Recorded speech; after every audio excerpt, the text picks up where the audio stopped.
Okay, hey sports fans. Okay, we're here to talk about, I'm not even a sports fan. We're here to talk about the G73JH. Um, Download some games. AVP runs beautifully. It even runs with stuff in the background. FYI, apps pop up and say, hey, notification, and you get sniped. Sucks. Just Cause had a benchmark, ran it through Steam, and I was pulling 60 to 70 frames. Again, that's third person, but still pretty phenomenal. Sound very good. I do have a gripe point if I was going to pick one, and then I'll continue with the good stuff. This glide pad could be moved over just a hair.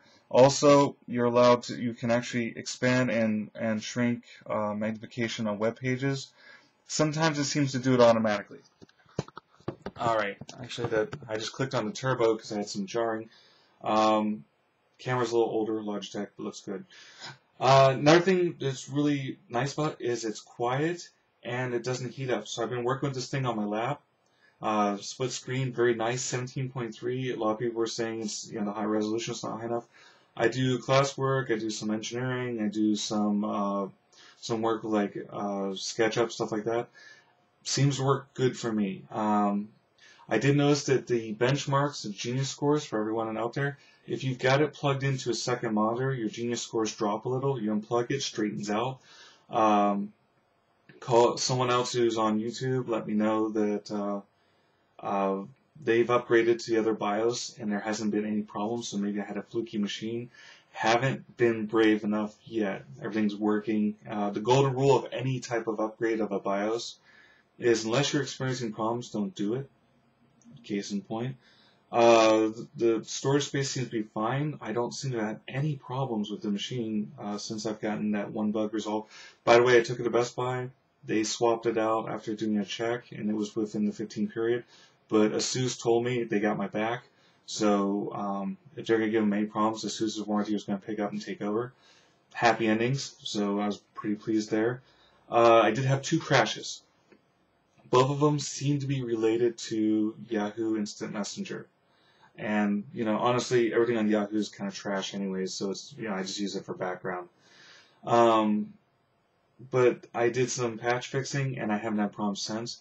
Multitask up the yin-yang. I've had like 30 or 40 pages open on various different browsers, doing multitask stuff, and I can't do the intense gaming with that, but it seems to hold its own without any real problems.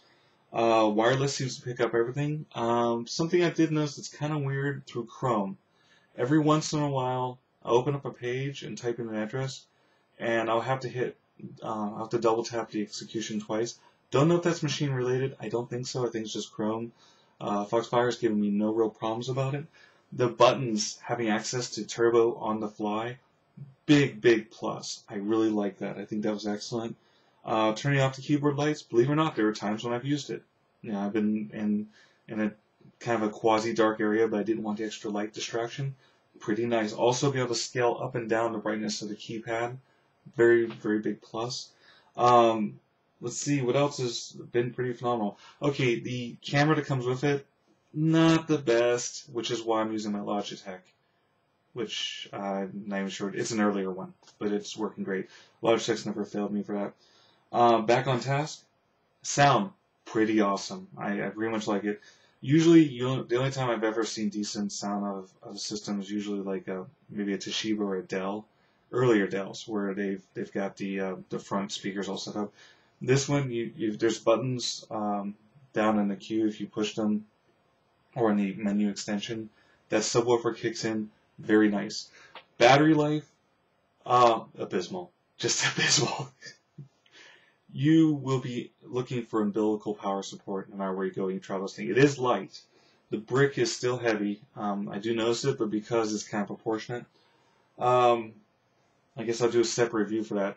I'll do a separate review for the Targus bag I found that fits this thing. The case. Yeah, I gotta say, although it's rubber matte finish, still you see fingerprints. If you eat any kind of food or you touch anything, you're looking at fingerprints on the outside. So, not to make this more drawn out than it has to be, to wrap it up, video of game, awesome. Workability, doing things on Office or what have you, or SketchUp, stuff like that. You'll need a mouse because the keypad kind of falls short. Works great, as I just touched on. Not keypad. Keypad works great. The glide pad kind of falls a little short. Skin, still see fingerprints, not as bad as other cases, but still there. Video quality, I think it works for me. I like it. Sound, pretty awesome. Cooling, you can work with this thing on your lap and you don't get burned. That's fantastic. I usually buy a cooling pad underneath. On this one, I've just propped it up. It doesn't seem to get warm. All in all, I say it's still a buy.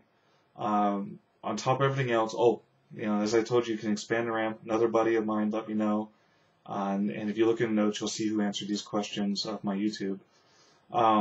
Answered that if you keep power up high and you plug it in, the extra stick of RAM, boom, 8 gigs automatically, boom, rolling, no problems. But you have to be running on maximum power setting apparently.